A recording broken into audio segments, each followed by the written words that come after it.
کتاب فروشی بیهقی در قلب شهر مزار شریف یکی از قدیمی ترین مراکز فروش کتاب در ولایت بلخ به شمار می رود که سالها میزبان هزاران علاقمند به کتاب از مزار شریف و ولایت‌های مختلف کشور بوده است. شهروندان برای تهیه کتاب، کتابچه و لوازم آموزشی به این مرکز مراجعه می کردند. در روزهای اخیر این ساختمان با هماهنگی وزارت اطلاعات و فرهنگ و از سوی مسئولین محلی ولایت بلخ تخریب شده است. به گفته مسئولین این اقدام در راستای اجرای طرح بازسازی و ساخت یک مارکت چند طبقه و معیاری با نام مارکت بیهقی انجام شده است. مارکتی که قرار است با امکانات بهتر، فضای مناسبتر و خدمات معیاری در اختیار کتاب فروشان و شهروندان قرار گیرد. د دوکانونو په سابقه شکل باندې جوړ شوی دی چې اوس د تخریب په حالت کې و.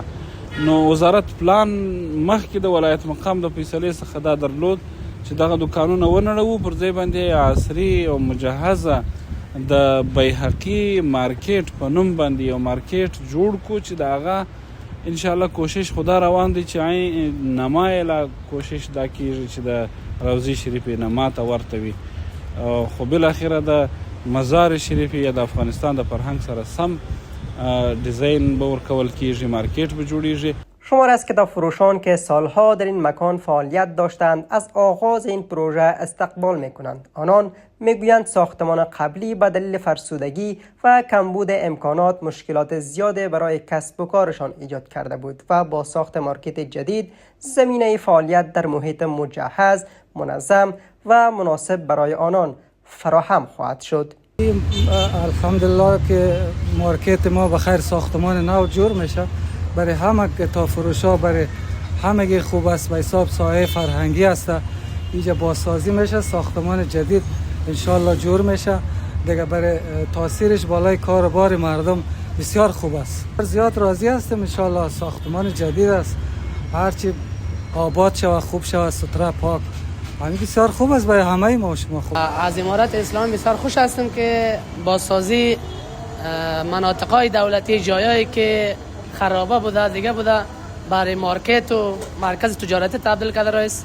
ما بسیار خوش هستیم و یک خواست دیگه از امارت اسلامی افغانستان و تاجرای افغانستان خواهش داریم که سرمایه گذاریشون در خارج نکنن و بیاین در افغانستان که جایای دولتی است، مکانای خرابه است، اونها را بیاین مارکت‌های تجارتی، مارکت‌هایی که برای هر چیز اتاقا و بلاک‌های رهایشی جور کنند.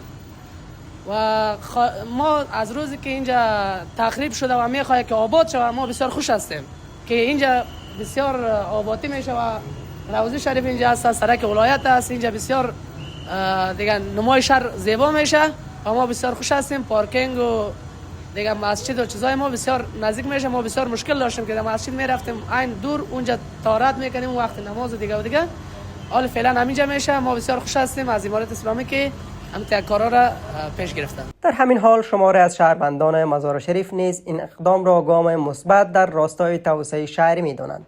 آنان از مسئولین می‌خواهند روند بازسازی ساختمان‌های فرسوده و ایجاد مارکت‌های معیاری را ادامه دهند و باور دارند که چنین پروژه‌های علاوه بر ایجاد سهولت برای مردم در زیبایی و چهره شهر نیز نقش مهم خواهد داشت. ما اینجا بسیار از اقدام امارات بسیار خوشحال هستیم انشالله از اقدام شهرداری که اینجا را بازسازی میکنن و آبادی میکنن، اینجا را برای زیبایی شهر، برای سهولت هموطنان بسیار زیاد خوشحال هستیم انشالله.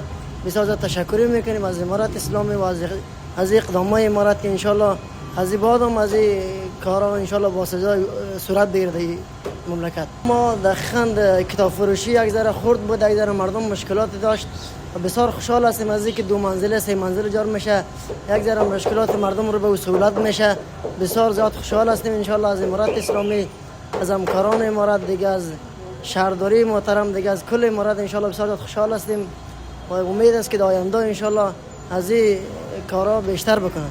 در مقابل برخی رسانه‌ها این ساختمان را یک اثر تاریخی عنوان کرده و نسبت به تخریب آنان انتقاد کردند، اما رئیس اطلاعات و فرهنگ ولایت بلخ این ادعا را رد کرده و میگوید ساختمان کتاب فروشی بیهقی در فهرست آثار تاریخی قرار ندارد و بازسازی آن با هدف ایجاد یک مرکز معیاری، توسعه خدمات فرهنگی، حمایت از کتاب فروشان و فراهمسازی امکانات بهتر برای شهروندان انجام می شود.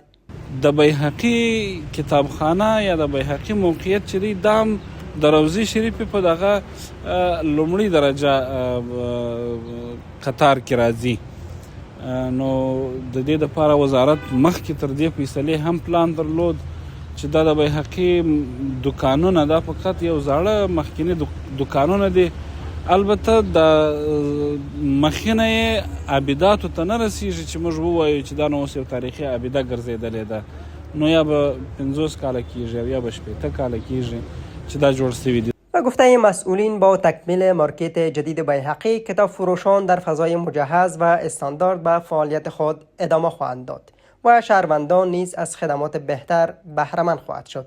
انتظار می رود این پروژه علاوه بر تقویت فعالیت‌های فرهنگی و رونق بازار کتاب، گام مؤثر در زیباسازی و توسعه شهری در شهر مزار شریف باشد.